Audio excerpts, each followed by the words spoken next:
Este hombre estuvo en la lista de los 10 criminales más buscados de todo el planeta, con $250,000 puesto sobre su cabeza, y cayó solo, en una carretera perdida, sin un solo sicario que lo defendiera. Escúcheme bien, porque este hombre jugó en las ligas más grandes del crimen. Fue el salvadoreño que hizo algo que ningún otro cabecilla de la Mara Salvatrucha se había atrevido a hacer. Sentó a la pandilla en la misma mesa que los carteles del narcotráfico mexicano, los más sanguinarios, los más poderosos. El hombre que casó a la MS-13 con los capos del narco. Se llama Francisco Javier Román Bardales. En la pandilla lo conocían como el veterano de tribus, nacido allá en Ahuachapán. Y esta es la historia de cómo uno de los 10 hombres más buscados de la tierra terminó casado, él solo, en el asfalto. Preste atención, porque necesita entender el tamaño de este hombre. La lista de los 10 más buscados del FBI no es una lista cualquiera. En toda la tierra, en un momento dado, solo hay 10 nombres ahí. 10 entre miles de millones de personas. Los criminales que el gobierno de Estados Unidos considera los más peligrosos del mundo entero, y en esa lista, con foto y recompensa, estaba el nombre de un salvadoreño de Ahuachapán. $250,000 ofrecía Estados Unidos por él, $250,000 por su cabeza. Ahora dígame usted una cosa, hermano. Este hombre no solo mandaba matar, se le acusa de algo que a nosotros nos toca el alma, de hacerse rico traficando con migrantes, con nuestra propia gente, con esos hermanos que agarraban camino al norte, muertos de hambre y de miedo, buscando una vida mejor. A esos los cobraba, los usaba, lucraba con su desesperación. ¿Usted cree que un hombre que se llenó los bolsillos con el sufrimiento de los que huían tiene que pagar por cada uno de ellos? Si usted piensa que sí, suscríbase a este canal. Aquí contamos, con la verdad por delante, cómo caen los que un día se creyeron intocables. Sigamos con el veterano. Y quédese, porque le voy a dejar 3 preguntas. 3, y las vamos a ir respondiendo a lo largo de esta historia. Primera, ¿cómo hace un salvadoreño de un pueblo de Ahuachapán para llegar a ser uno de los 10 hombres más buscados de todo el planeta? Segunda, ¿qué fue lo que hizo este hombre que ningún otro cabecilla se atrevió a hacer? Sentar a la Mara Salvatrucha en la misma mesa que los carteles del narco mexicano. Y tercera, la que más le va a apretar el pecho, el hombre aliado con los narcos más sanguinarios, con $250,000 encima, ¿sabe usted dónde y qué tan solo terminó cayendo? Para entender cómo cayó, hay que ver primero hasta dónde subió. El veterano de tribus llegó muy lejos. Este hombre nació el 2 de diciembre de 1977 en Ahuachapán, uno de esos departamentos del occidente salvadoreño. Un cipote más, de un pueblo más, de los muchos que la pandilla se fue tragando con los años. Nada en su cuna anunciaba que ese niño terminaría en la lista negra del FBI. Pero la Mara Salvatrucha se lo fue llevando, escalón por escalón. Con los años, este hombre escaló hasta lo más alto de su estructura. Y para que usted entienda dónde llegó, tiene que saber cómo se manda esta pandilla. La MS-13 se dirige desde arriba por lo que ellos llaman las ranflas. Son como los consejos de mando. Está la ranfla nacional, que dirige todo. Está la ranfla en los penales, la que manda desde las cárceles. Y está la ranfla en las calles, la que dirige a la pandilla en la calle, sobre todo del lado de Estados Unidos. Pues bien, esa última, la ranfla en las calles, según la justicia estadounidense, la fundó él, el veterano.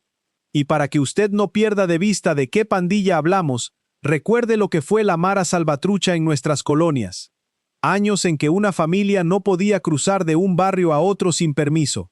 La renta que había que pagarle al marero para abrir la tienda o para manejar el bus. Los cipotes reclutados a la fuerza. Los cuerpos que aparecían tirados en los predios baldíos. Ese fue el terror que esta gente construyó en casa. Y el veterano era uno de los que lo dirigían desde arriba. Y lo que hizo desde esa silla cambia toda la historia. Porque este hombre no se conformó con mandar a su gente. Como alto mando de la pandilla, el veterano manejaba operaciones en 3 países a la vez. En El Salvador, donde controlaba su propio territorio. En Estados Unidos, donde dirigía a las clicas de la calle. Y en México. Y aquí es donde su historia se vuelve distinta a la de todos los demás. Fíjese bien en lo que viene, porque es lo que lo hace único. Porque el veterano no solo llevó a la Mara Salvatrucha a México, hizo algo mucho más grande y mucho más peligroso. Escuche esto despacio, porque cuesta creerlo. El veterano de Tribus fue el hombre que unió a la Mara Salvatrucha con los carteles mexicanos más grandes y más temidos del narcotráfico. Según las investigaciones, tejió alianzas con los Zetas, en su momento el cartel más sanguinario de México, con el cartel de Sinaloa, el imperio del Chapo Guzmán, con el cartel Jalisco Nueva Generación, el que hoy hace temblar al país entero, y con el cartel del Golfo. ¿Se da cuenta de lo que le estoy diciendo? Una pandilla nacida entre salvadoreños pobres, sentándose a negociar de igual a igual con los capos más poderosos del narco mundial, drogas, armas, rutas, territorios. El veterano fue el puente, el hombre que hermanó a los mareros con los narcos. Y con esa alianza ayudó a meter a la Mara Salvatrucha bien adentro de México, un país que hasta entonces no era territorio suyo. Nunca antes un cabecilla de la MS-13 había llegado tan lejos ni tan arriba en ese mundo. Y entienda lo que significa una alianza así. Para los carteles, la Mara Salvatrucha era mano de obra, sicarios, vigilancia, control de las calles, gente dispuesta a todo. Y para la MS-13, los carteles eran el pase de entrada al negocio grande, al de las toneladas de droga y los millones de dólares. Se necesitaban los unos a los otros. Y el hombre que amarró ese trato, que hizo posible que dos mundos criminales se dieran la mano, fue el veterano. Con eso, la pandilla dejó de ser un problema de barrio para volverse una pieza del narcotráfico internacional. Pero aquí es donde este caso se pone oscuro de verdad. Porque el dinero del veterano no venía solo de la droga y de las armas. Venía también de algo mucho más rastrero, de algo que le va a revolver el estómago. El veterano de Tribus se hacía dinero traficando con migrantes, con seres humanos, con esa gente que sale de nuestros países, de El Salvador, de Honduras, de Guatemala, huyendo de la pobreza y de la misma violencia que hombres como él ayudaron a sembrar. Piénselo bien, un salvadoreño lucrando con el sufrimiento de otros salvadoreños. De esos que venden lo poco que tienen, que dejan a sus hijos encargados, que se juegan la vida cruzando el desierto, con tal de buscar algo mejor allá en el norte. A esos, la estructura del veterano los veía como mercancía, como una forma más de llenarse los bolsillos. Los cobraba, los pasaba, los explotaba, y por eso, entre todos sus cargos, hay uno que pesa distinto: tráfico de migrantes, lucrar con la esperanza de los desesperados. Y párese a pensar en lo que hay detrás de cada uno de esos migrantes. Una madre que se despidió en la terminal sin saber si volvería a ver a su hijo. Un padre que empeñó la casa para pagar el viaje. Muchachos que caminaron días enteros, que aguantaron hambre, sed y frío, confiando en la gente que les prometió llevarlos a salvo. Para el veterano y los suyos, toda esa fe y todo ese sacrificio eran apenas un negocio, un cobro más, carne para mover de un lado a otro y sacarle provecho. Y pocas cosas hay más bajas que hacer plata con la desesperación del que huye. Ese es el hombre del que le estoy hablando. Marque este año, 2022. La justicia de Estados Unidos, desde una corte de Nueva York, giró una orden de captura contra el veterano, y los cargos eran del más alto nivel: narcoterrorismo, crimen organizado, apoyo material al terrorismo, tráfico de personas. Y el veterano hizo lo que hacen todos: desaparecer. Se volvió un fugitivo, se escondió en México entre sus aliados, moviéndose de un lado a otro, protegido por la misma red de carteles que había ayudado a construir. Durante casi 3 años vivió así, como un fantasma en tierra ajena, cambiando de lugar, apoyándose en sus socios del narco, metiéndose en rincones de México donde creía que la mano de la ley nunca lo iba a alcanzar. Un hombre acostumbrado a mandar sobre todos, ahora escondido, mirando siempre por encima del hombro. Pero mientras él se escondía, en su tierra estaba pasando algo que le cerraba las puertas para siempre. En El Salvador, con el régimen de excepción de Nayib Bukele, la Mara Salvatrucha estaba siendo desmantelada por completo. Miles y miles de capturas. La pandilla que él ayudó a dirigir, cayendo a pedazos en casa. Ya no le quedaba a dónde volver. Su mundo se estaba cerrando por los dos lados. En El Salvador ya no tenía pandilla que lo protegiera porque la estaban desmantelando. Y en Estados Unidos lo esperaba una acusación capaz de dejarlo preso de por vida. México era su último refugio. Su última carta. Y entonces, en febrero del año 2025, llegó el golpe. Estados Unidos metió al veterano de Tribus en la lista de los 10 fugitivos más buscados del FBI. Léalo despacio. Uno de los 10 más buscados del planeta. El fugitivo número 534 en la historia de esa lista famosa, con $250,000 de recompensa, un salvadoreño de Ahuachapán, puesto al lado de los criminales más buscados del mundo. Para que usted lo mida bien, esa lista existe desde hace más de 70 años. Por ahí han pasado asesinos en serie, jefes de la mafia, terroristas famosos. Entrar en ella significa que todo el aparato de justicia de Estados Unidos, con todos sus recursos, se enfoca en un solo hombre, que su cara aparece en todas partes, que ya no le queda país donde esconderse tranquilo. Y ahí, en ese selecto y terrible grupo, pusieron a un cabecilla nacido en un pueblo salvadoreño. Y lo que pasó menos de un mes después no lo vio venir nadie. Porque cuando uno entra en esa lista, el mundo entero se le vuelve una trampa. Apenas su cara entró ahí, empezó la cacería. Del lado de México, las autoridades recibieron el dato y montaron una operación silenciosa, paciente, vigilancia fija, vigilancia móvil, vigilancia discreta, así la llamaron después. Meses siguiéndole los pasos sin que él se diera cuenta, cerrándole el círculo poco a poco. El hombre que se creía protegido por los carteles más poderosos de México no sabía que ya lo tenían ubicado, que cada movimiento suyo estaba siendo observado, que la red que creyó su escudo se le había vuelto una jaula. Y llegó el día. Prepare el corazón, porque aquí termina la carrera de este hombre. 17 de marzo del año 2025, en una zona montañosa del estado de Veracruz, en México, por una carretera solitaria, la que une los pueblos de Teocelo y Baxtla, iba un hombre manejando. Ese hombre era el veterano de Tribus.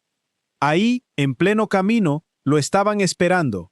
Soldados del ejército mexicano, la Marina, la Guardia Nacional, agentes federales. Una fuerza conjunta montada solo para él. Lo interceptaron en la carretera, confirmaron que era él y lo detuvieron.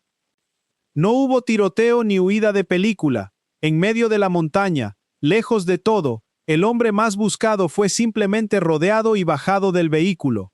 Años de fuga, terminados en un tramo de carretera que la mayoría de la gente ni sabe que existe. Y fíjese en el contraste, hermano, porque es brutal. El hombre aliado con los carteles más poderosos del narco, uno de los 10 más buscados del planeta, con $250,000 por su cabeza, el titiritero que movía droga, armas y personas entre 3 países, no cayó en una mansión llena de lujos. No cayó rodeado de un ejército de sicarios que lo protegieran. Cayó solo, en una carretera perdida de la montaña, manejando como cualquiera, sin nadie que moviera un dedo por él. Todos sus aliados, todos sus carteles, toda su plata, y a la hora de la verdad, estaba solo en el asfalto. Ninguno de sus carteles movió un dedo por él, ningún socio dio la cara. En el crimen, hermano, las lealtades duran lo que dura el poder, y el del veterano ya se había acabado. Y no le dieron ni un respiro. Al día siguiente de agarrarlo, México ya lo había entregado.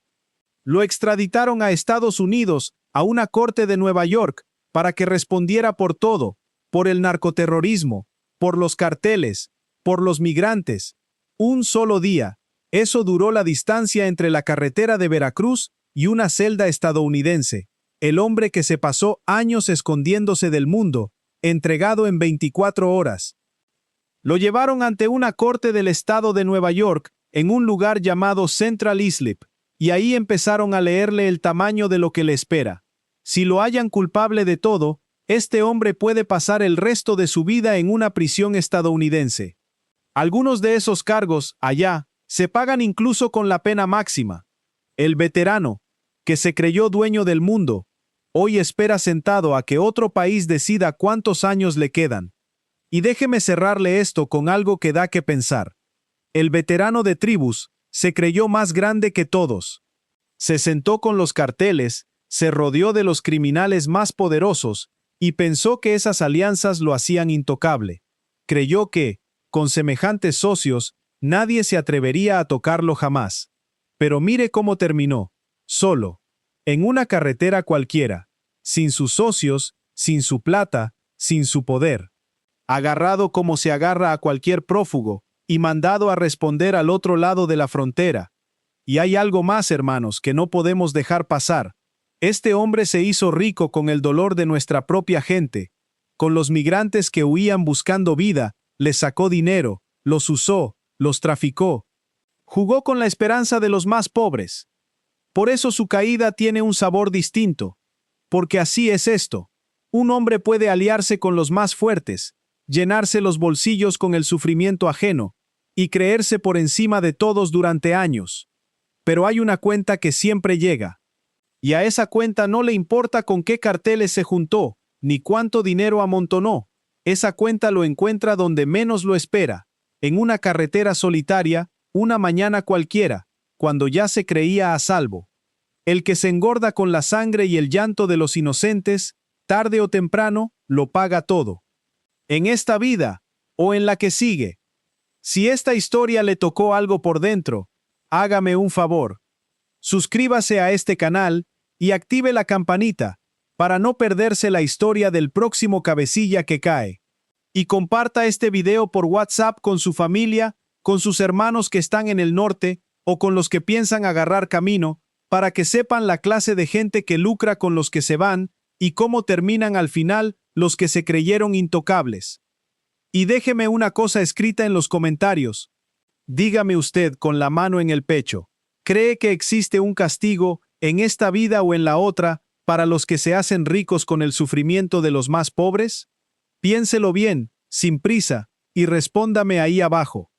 Que Dios los bendiga, hermanos, y que Dios cuide siempre a nuestra Cuscatlán y a toda nuestra gente que anda lejos.